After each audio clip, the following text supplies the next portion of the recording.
The first scream cut through the cold morning air like a blade, sharp and helpless, echoing across the wet concrete of the market street.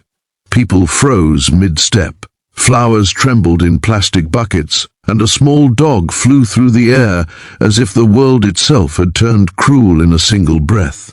In that moment, fear, power, and cruelty collided, and no one noticed the quiet figure watching from the edge of the street, a man whose past was forged in war, whose patience was running out, and whose sense of justice was about to change everything. If you believe in kindness, second chances, and standing up for the helpless, please take a moment right now to like this video, share it with someone who needs hope, leave a comment, and subscribe to the channel. Your support helps stories like this reach hearts that still believe goodness can win. The market had always been her only refuge. Every morning before the sun fully rose, the pregnant widow walked slowly down the narrow street, one hand resting protectively on her belly and the other gripping the leash of her small, scruffy dog. The ground was usually damp from night rain, reflecting yellow streetlights and the tired faces of vendors setting up their stalls.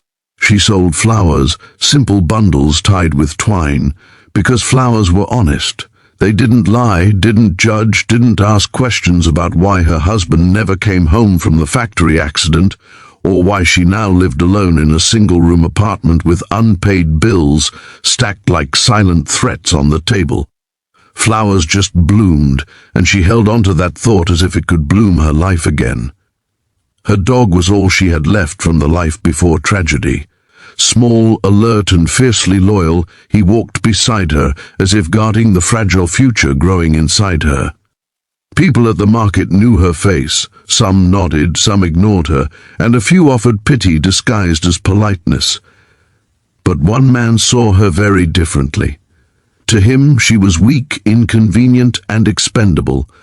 The market boss ruled the place with loud laughter and louder threats. He wore expensive clothes that didn't belong in a street market and carried himself like a king among servants. He demanded fees from vendors, hire every month, and anyone who couldn't pay felt his anger. He believed fear was the fastest way to obedience, and that morning he decided to make an example. When he spotted the pregnant widow, standing quietly near a corner with her flowers, something ugly twisted in his expression. She was late with her payment. He didn't care why.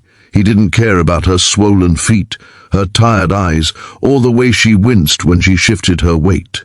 To him, rules mattered more than humanity.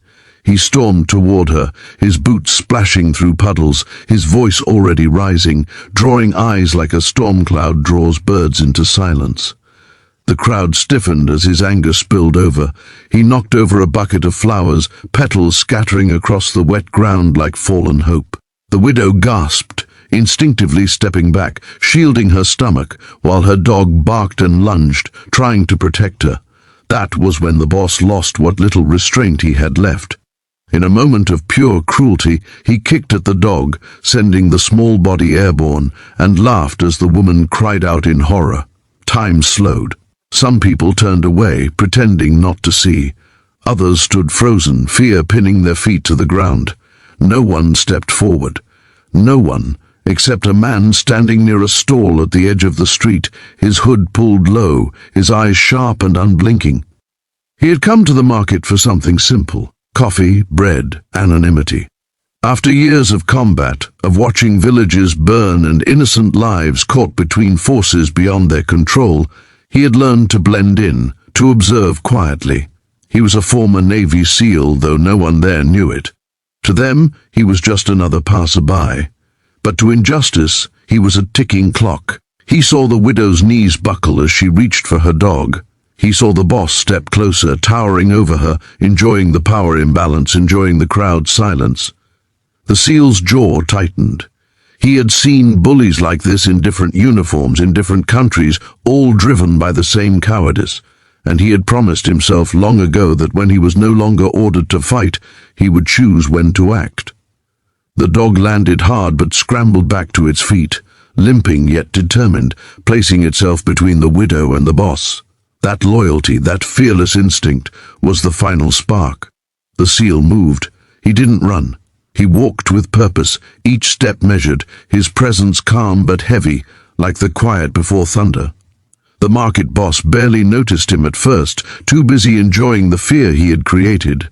But when the seal stopped just a few feet away, something shifted. The air felt different. The noise of the market faded into a low hum, and even the boss sensed it. Turning with irritation that quickly morphed into confusion, the seal said nothing. He didn't need to. His eyes told stories of discipline, loss, and lines that should never be crossed. He positioned himself between the boss and the widow, his body a shield without aggression, without drama. The crowd leaned in, breath held, as if the street itself was waiting. The boss scoffed at first, trying to reassert control, but confidence drained when his usual intimidation failed. The seal didn't flinch. He didn't raise his voice. He simply stood unmovable, his calm more frightening than anger. People began to murmur. Phones came out. Witnesses grew brave when protection appeared. Authority arrived faster than expected. Someone had already called them. This time, the boss couldn't twist the story. Too many eyes had seen the flowers scattered, the dog kicked, the pregnant woman shaking in the cold.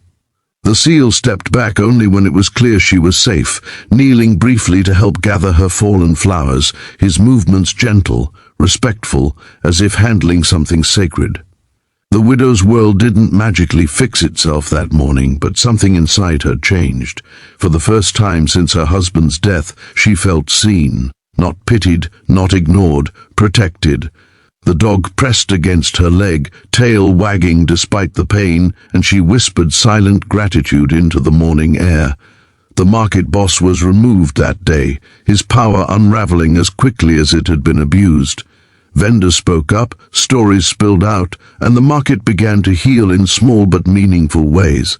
The seal disappeared as quietly as he had arrived, refusing attention, returning to a life where he chose peace but never indifference. Days passed. The widow returned to the market, nervous but hopeful. Vendors smiled now. Customers lingered. Someone bought extra flowers just to help. Another slipped a few extra bills into her hand. Kindness, once sparked, proved contagious. Her dog healed. Her belly grew. Her fear softened into cautious trust. Sometimes she noticed a familiar figure across the street, just for a moment. A man with a coffee, watching the world, making sure it stayed decent. She never approached him. She didn't need to.